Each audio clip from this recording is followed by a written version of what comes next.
이게 또 한국만의 특징이긴 한데요. 네. 승자 독식이죠, 한국은. 오로지 1등만 기억하는 사회 아닙니까? 맞아요. 도시도 그래요. 서울만 기억합니다. 자족, 순환 경제가 일부 목격되는 동네들이에요. 대표적인 게 같은데 이런 데거든요. 지금 현재 서울 경기도에도 사시는 분들 출산율이 낮다는 걸 잘 체감을 못해요. 저도 아까 서울은 그래도 제일 높지 않을까라는 막연한 생각을 했었거든요. 이 정도로 또 도시들 간의 격차가 벌어지는 줄은 몰랐어요. 초품화 네. 들어보셨죠? 네. 사실 이제 경기도만의 현상이긴 합니다. 경기도의 이제 일부 지역들, 즉 이제 인구가 늘어나는 일부 이제 지역들 같은 경우에는 사실은 이제 그 신도시 같은 아파트가 대거 공급될 때의 전제 조건이 일단은 초등학교 같은 것들이 굉장히 중요하게 들어가잖아요. 지금도 지금 선거 시즌입니다만 초등학교 만들어주세요. 이게 굉장히 큰 공약 중에 사실 하나예요. 왜냐하면 맞아요. 부모님들한테 이제 초등학교가 근처에 있고 거기서 안정적으로 친구가 다닐 수 있느냐 없느냐는 굉장히 중요한 판단 기준이거든요. 근데 문제는 아까도 표현했다시피 10년 후에 가족이 없어진다니까요. 초등학교가 사라지는데 이걸 또 지어야 되느냐가 사실은 행정단의 고민이긴 해요. 왜냐하면 곧 바로 유휴 자산화가 될 건데 이걸 어떻게 할 거냐. 그래서 한정 자원을 둘러싼 자원 배분이라는 게 사실 굉장히 쉽지 않거든요. 현재 시점에서는 유효하더라도 네. 10년 후, 20년 후에는 그게 다시 부채가 될 수 있는 상황이 되기 때문에 그 긴 그림까지도 보고 판단해야 될 정책 당국의 고민은 깊을 수밖에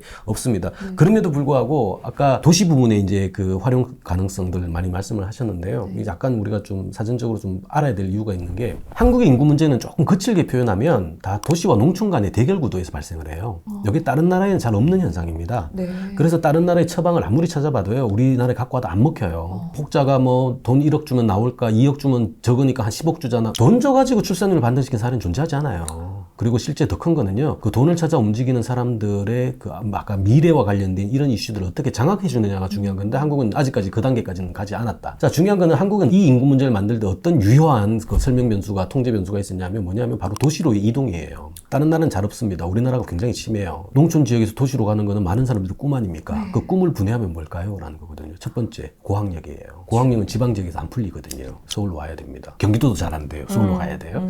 근데 고학력을 하는 이유는 뭐죠? 아무래도 취업 잘하고 싶고 돈 많이 그렇죠. 벌고 뭐 싶고. 시험 봐가지고 혹은 자수성가하는 이런 방식 말고는 아마 안정적인 일자리를 확보하기 위한 선택지를 넓히려는 이제 그런 동기에서 고학력 대기업, 저는 그런 단어를 씁니다. 고학력 대기업 모델이라는 게 한국 사회는 굉장히 긴 시간 동안 DNA로 박혀 있었던 것 같아요. 근데 문제는 이게 서울에서만 돼요. 그러면 지방에서 태어난 친구는 당연히 서울로 와야 되겠죠. 그렇죠. 예. 근데 지방 공간은 어떤 공간이냐? 굉장히 여유로운 공간이잖아요. 그죠? 일자리가 없어서 그렇고 학력이 안 돼서 그렇지 굉장히 그래서 살긴 좋단 말이에요. 근데 이 친구들이 서울에 오는 순간 서울은 어떤 공간이죠? 고밀도 공간이에요. 고밀도는 저출산이 나와요.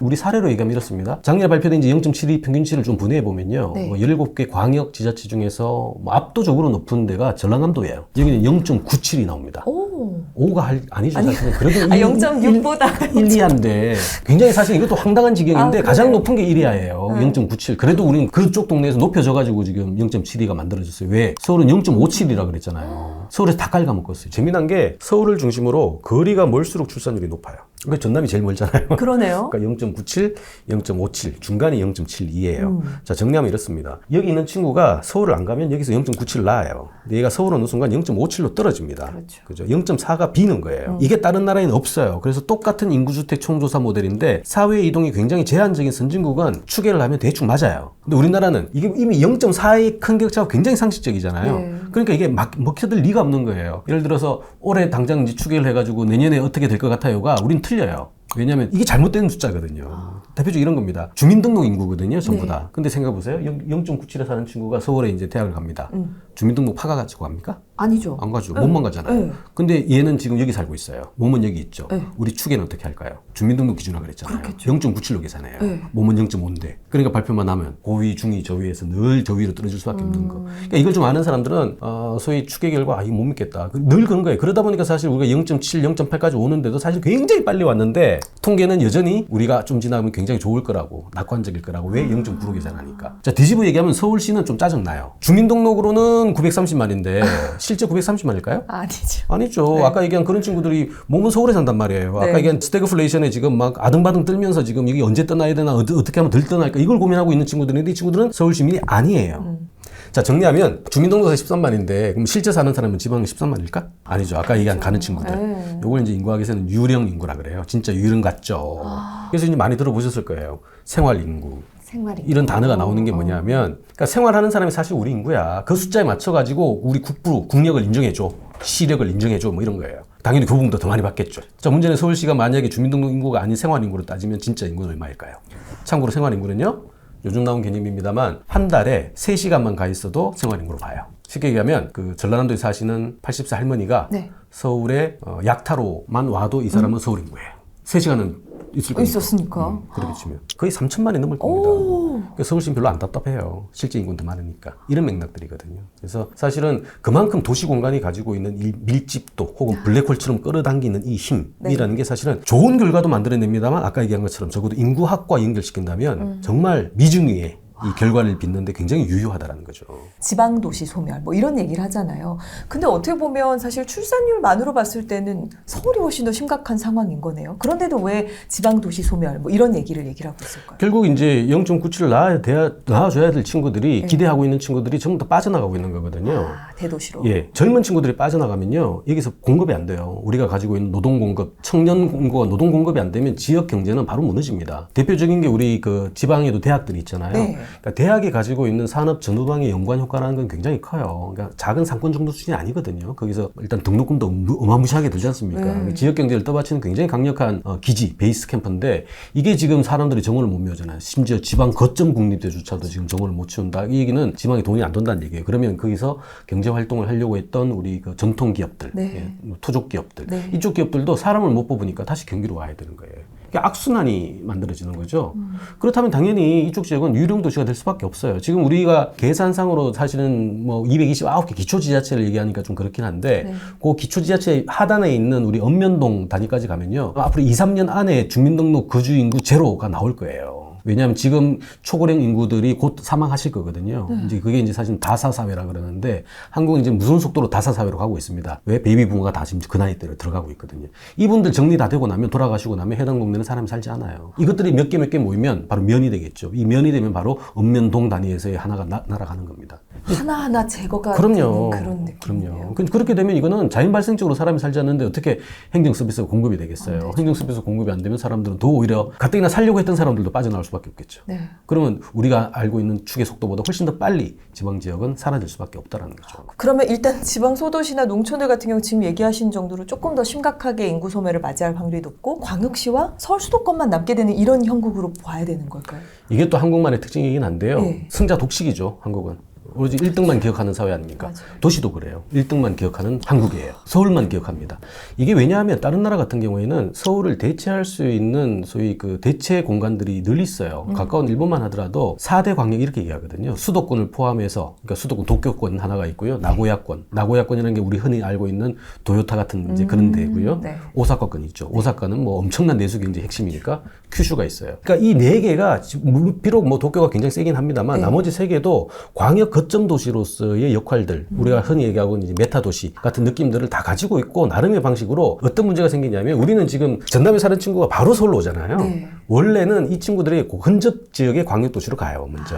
그래서 여기서도 만약에 해결이 안 되면 다시 서울로 와는, 그러니까 약간의 완충 장치가 어느 도시든 다 있거든요, 어느 국가든. 근데 한국은 이게 지금 한 40년 지나면서 오로지 서울공화국, 서울 중심으로만 재편이 되다 보니까 서울을 대체할 수 있는 대안 모델이 하나도 없어요. 그러니까 당장 우리 제2의 도시라고 하는 부산, 노인과 바다밖에 없다면서요. 제2의 도시가 그 정도 상황이라는 것은요, 지금 뭐 부울경 해가지고 메가시티 만든다 뭐 이런 얘기가 나올 정도로, 사실은 부산 혼자 메가시티 해도 들뚱말뚱 돼야 되죠, 사실은. 그 정도로 어떤 경쟁력이 있어야 되는 건데, 그냥 KTX의 종착지 말고는 의미가 없는 거예요.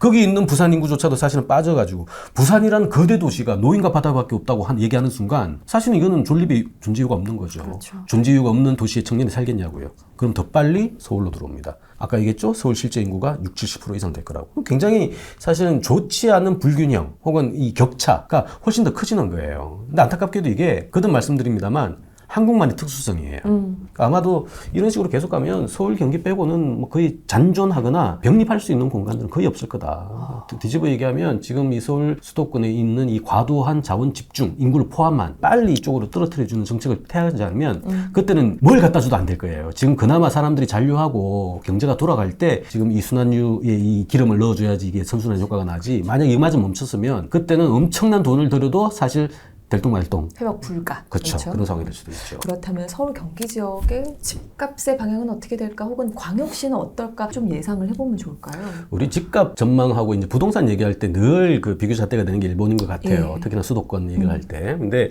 대전제가 좀 달라요. 많은 분들이 이제 일본의 뒤를 따라갈 것이다라고도 얘기하고, 왜냐하면 이제 개발의 방식 혹은 수도를 향하는 인구를 이제 분산시키는 그 저기 이제 소위 수용하는 방식들이 비슷한 경로를 택하다 보니까 일본의 뒤를 따라갈 거야 뭐 이런 얘기를 많이 합니다. 근데 약간 차별점이 좀 많아요. 일단 기본적으로 첫 번째는 뭐냐면 서울 인구 지금 줄고 있잖아요. 네. 도쿄 인구는 늘고 있어요. 도쿄 인구는 준 적이 없어요. 여기서 일단 문제의 포인트가 기본값이 달라집니다. 달라지네요. 다르고요. 또 우리 많은 분들이 아까 경기 얘기를 하셨습니다만 신도시 얘기를 하잖아요. 일본도 신도시죠. 사실 한국의 신도시가 일본의 신도시를 그대로 이제 벤치마킹한 거니까. 얘네는 1960년대부터 신도시를 만들었으니까. 중요한 건 이게 일찍부터 조성돼 가지고, 그리고 이제 소위 초고령화라는 거, 저출산 고령화라는 게 있다 보니까 당연히 이제 한국의 신도시의 미래를 얘기할 때 일본의 신도시 얘기를 하는 경우가 많아요. 이런 기반 조건이 다른데도 불구하고. 자, 좋습니다. 사실 일본의 신도시는요, 상당 부분 옛날에 만들어진 신도시 같은 경우는 지금 유령 말, 그 고스타운이라고 그러죠. 거의 떨어졌어요. 사람이 살지 않는 곳도 많고요. 기초량이 사람이 없으면요, 기반시설도 사라져요. 그러니까 저도 몇 번 가봤는데, 우리 다마 신도시다 이런 데 몇 군데 가보면, 그건 이제 서쪽에 있는 조금 구석탱이에 있는 데인데, 옛날에는요, 이 길거리에 바닥이 안 보여요. 사람이 많아가지고. 신도시인데도. 그 정도의 시골에서 올라온 친구들이 잔류하기 딱 좋고, 그때 이제 4인 가족의 핵가족 모델이 퍼지면서 우리가 알고 있는 전형적인 가족의 이미지들을 갖고 있는 친구들이 그게 60년, 70대 이 모형이거든요. 네. 그때 지금 엄마들, 아빠들이 돌아가시거나, 그리고 중요한 그 자녀 세대들은 이미 그 길 떠난 사람들이거든요. 더 큰 그렇죠. 뭐 대도시로 예, 가거나, 뭐 분리되거나 혼자 살거나 뭐 상관없이 하여튼 그 지금 기본적 수요가 없는 거죠. 중요한 건 이런 거예요. 기초 수요가 발생하지 않으면 인프라가 바로 깨집니다. 인프라가 바로 깨지면 멀쩡하게 사는 사람도 떠나겠죠. 그러면 이게 더 가속화가 되는 시점이 생겨요. 그러다 보니까 가격이 어마무시하게 떨어집니다. 뭐 정확한 기억은 아닙니다만 평균적으로 분양가에 보통 평균적 제 기억에 맞다 6분의 1 이상 떨어졌었어요. 그 얘기는 막 몇백만 원 주면은 그냥 아파트 하나 사는 거예요. 맨션. 공급가가 사실은 그때 막 400만 원, 500만 원 이렇게 했을 텐데 지금 사는 건 뭐 40만 원, 50만 원 주고 사는 거죠. 당연히 수요는 없고 공급은 뭐 지어놓은 것들이 많으니까 이제 그런 문제가 생기. 그거 보면서 많은 사람들이 판단합니다. 한국의 신도시도 저거 따라갈 거야. 당연히 이제 경로라든가 구조가 비슷하다 보니까 그런 얘기를 할 수가 있죠. 근데 아까도 얘기했으나 그 밑에 있는 기저의 차이들을 이해를 하셔야 되는 거예요. 반면에 더 독특한 거는요. 같은 그런 신도시인데 새로 조성되거나 교통이 깔린 지역은요. 굉장히 비싸요. 거리감이 별로 없는데도 불구하고. 그 얘기는 뭐다? 한국에서 벌어지는 거 똑같아요. 소위 양극화예요. 굉장히 다각적인 어떤 분석의 결과 소위 집값이든 부동산이든 그걸 유지하는 거지 단순하게 뭐 인구가 줄어드니까 떨어질 거야. 인구가 줄어도 세대수가 늘면 어떡할 건데. 더 중요한 거 한국은 인구가 안만 줄어도요. 부모님들이 자기 자녀를 위해서는 집을 사줄 거거든요. 지금 우리가 알고 있는 이 X세대의 중년들만 해도 이제 이게 흔들리기 시작하는데 우리 위에 선배 세대들은요. 본인들의 임무의 미션의 완료는 뭐다? 자기 자녀한테 집 하나 주는 게 완료예요. 그러니까 가뜩이 중고등 간에 신교등 간에 이 주택 자체가 공급량이 굉장히 제한적일 수밖에 없는 게 아무리 지어도 지어놓은 걸 가지고 청년애들이 사가지고 가면 매칭이 되는데 그리고 본인들이 갖고 있었던 거 다시 팔아야 되겠죠. 줄이거나 떠나거나 해가지고 공급이 돼야 되는 건데 이제 자기 자녀 보면 불쌍하거든. 그러니까 있는 돈 없는 돈 모아가지고 60, 70에 부동산을 매입해요. 이른바 가수요죠. 정확한 수요 조사를 넘어서는 추가적인 수요가 한국은 진짜 많은 거예요. 이러다 보니까 얼마만큼 공급이 되더라도 이게 안 맞춰지는 거죠. 그러니까 가격은 막 뛰어요. 후속 세대들은 그거는 진짜 넘사벽이거든. 은하도 레벨이에요. 그럼 얘네들 결혼하겠냐고요. 못하죠. 이 이중 구조 자체가 사실 굉장히 강고하다 보니까 집값 논쟁도 어쩌면 사실은 뭐 무의미할 수도 있어요. 이게 어느 정도 갈 거냐. 이 친구들이 사실 집값 때문에 결혼 안 하는 거거든요. 그러니까 집값 때문에 결혼 안 하니까 집값은 앞으로 더 떨어질 거예요. 이제 그렇게 되면. 자기가 잘 살려고 하는 방식이 궁극적으로 자기 목을 재는 상황이 발생하는 거거든요. 그것도 자기가 죽고 나면 괜찮을 거라고 생각하면 괜찮겠습니다만 아까 얘기한 것처럼 10년, 20년 후에 그게 나타난다니까요. 우리 예측치를 벗어나는 이 속도를 한국 사회가 갖고 간단 말이에요. 그럼 부동산이 10년 후에 유지가 될 거냐 말 거냐. 지금의 공급 수요 논리하고는 설명이 안 되는 거예요. 그렇게 한순간에 바뀌고 나면 사실은 엄청난 변화의 후폭풍이 만들어지죠. 20대들요. 저축 제로 세대예요. 희망이 없다고요. 미래의 편익과 현재의 고통을 감내하려고 하는 생각 자체가 없어요. 근데 그에게 내구 소비자 아닙니까? 집을 산다고요? 아, 부모가 해주면 좋겠지. 그 친구들은 아마 결혼을 고민할 겁니다. 그렇죠. 근데 지금 우리가 쓰고 있는 인구정책 핵심이 다 출산정책이에요. 근데 출산하면 결혼을 해야 되거든요. 결혼과 관련된 잘 얘기를 안 해요. 근데 결혼을 하려면 어떻게 해야 될까요? 집을 커버해야 돼요. 컨트롤을. 이 진전 단계만 보더라도 사실 논리 구조는 간단한데 모든 정책은 다 여기에 맞는 거예요. 그 더 똑똑해진 20대들은 요걸 해줘도 말똥인데 요것만 하고 있는데 어떻게 그걸 믿습니까?